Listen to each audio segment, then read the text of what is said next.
Once upon a time, in a cozy little village nestled between rolling green hills and a sparkling river, lived a young boy named Leo. Leo was a kind and gentle soul, but he was terribly shy. He loved to draw beautiful pictures of the world around him, but whenever someone who came to talk to him, his cheeks would turn bright red and he'd find it impossible to speak. He dreamed of having friends and sharing his art, but his shyness always held him back. One sunny afternoon, while exploring the dusty attic of his grandmother's tatties, Leo stumbled upon an old, forgotten chest. It was made of dead, polished wood and covered in intricate carvings of stars and swirling clouds. With a creak, he lifted the heavy lid. Inside, nestled on a bed of faded velvet, was a mask. It wasn't just any mask. It was exquisitely crafted from smooth, white wood, with a gentle, smiling expression painted on it. Its eyes were two simple, happy arcs, and its lips were curved in a permanent, friendly grin. It felt warm and strangely comforting in his hands. Curiosity got the better of him. Leo slowly raised the mask to his face. The moment it touched his skin,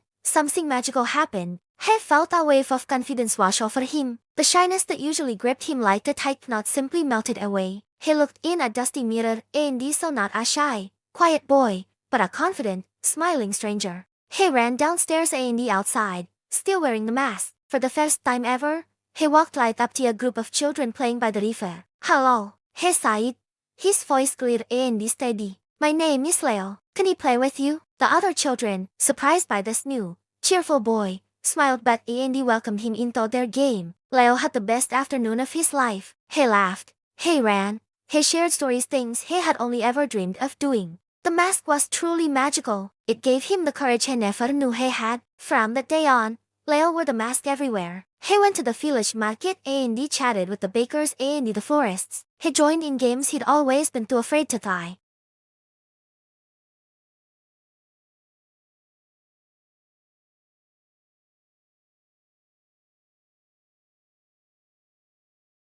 He was popular. He had friends. And he was no more longer the invisible, shy boy. But he had a secret. It wasn't really him. It was the mask. He never took it off when anyone was around, afraid that without it, he would turn back into his old, timid self. His friends would see the real, scared Leo and wouldn't like him anymore. This fear started to grow, a small, dead seed in his hat. One day, the village announced its annual talent show. The grand prize was a set of professional art supplies, something Leo had always wanted. His new friends immediately encouraged him. "Leo, you have to enter. Your drawings are the best in the whole village." Leo's heart pounded. He wanted to join, to share his art on a big stage, but the thought of it was terrifying. What if he wasn't good enough? What if everyone laughed? He clutched the mask tightly. With the mask, he could do it. He could be brave. So, he agreed. For the next week, Leo worked tirelessly on his entry. He decided to draw a huge, vibrant mural of the village, capturing all its beauty and charm. He poured his heart and soul into the drawing, adding every little detail: the cheerful face of the baker,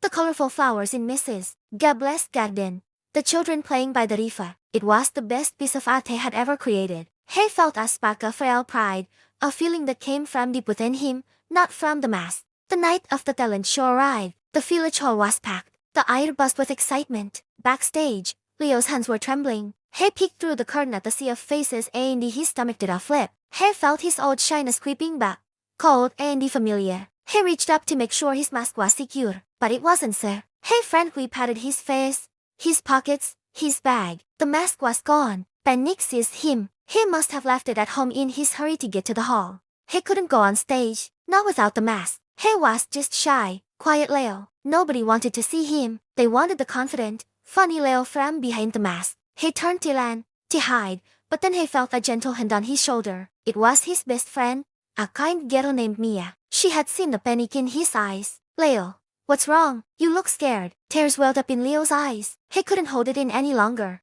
The whole story tumbled out about his shyness, the magical mask, and how he was nothing without it. Mia listened patiently. When he finished, she didn't laugh. She just smiled warmly. "Leo," she said softly, "we don't like you because of a mask. We like you because you're kind, you're funny, and you're an amazing artist. The mask didn't draw that beautiful mural. You did. The mask did make you as your friends. You did." Her words were like a warm ray of sunshine, cutting through his fear. He looked at his drawing, then back at Mia's trusting face. Maybe she was right. The confidence the mask gave him, what if it was inside him all along? Just then, the announcer called his name. Next up, Leo with a sleeve up. Leo's heart was beating like a drum. He took a deep breath. He thought of Mia's words. He thought of the pride he felt when he finished his drawing. He thought of all the fun he'd had, the jokes he'd shared. The mask had shown him what it was like to be brave, but it was he who had actually lived it. Stepping out from behind the curtain was the scariest thing he had ever done. The lights were bright,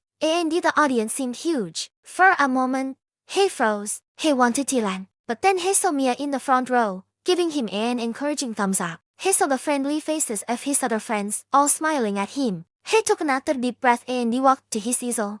He picked up his charcoal pencil, and as his hand touched the paper, a sense of calm settled over him. This was his world. This was what he loved. He began to draw, and as he did, he started to speak. He told the audience about his love for the village, about the stories behind each person and the place in his mural. His voice was a little shaky at first, but it grew stronger with every word. He wasn't the boisterous boy from behind the mask, but he wasn't the silent, scared boy from before, either. He was just Leo, and it felt right. He was sharing his true self, his real passion, and the audience was captivated. When he finished, the hall was silent for a moment, and then it erupted in applause. It was louder and more wonderful than anything he had ever heard. Leo didn't win the grand prize that night. A talented musician did, but Leo won something far more valuable. He won the confidence to be himself. He realized the magic wasn't in the mask after all. The magic was inside him all along. He just needed a little push to find it. From that day forward,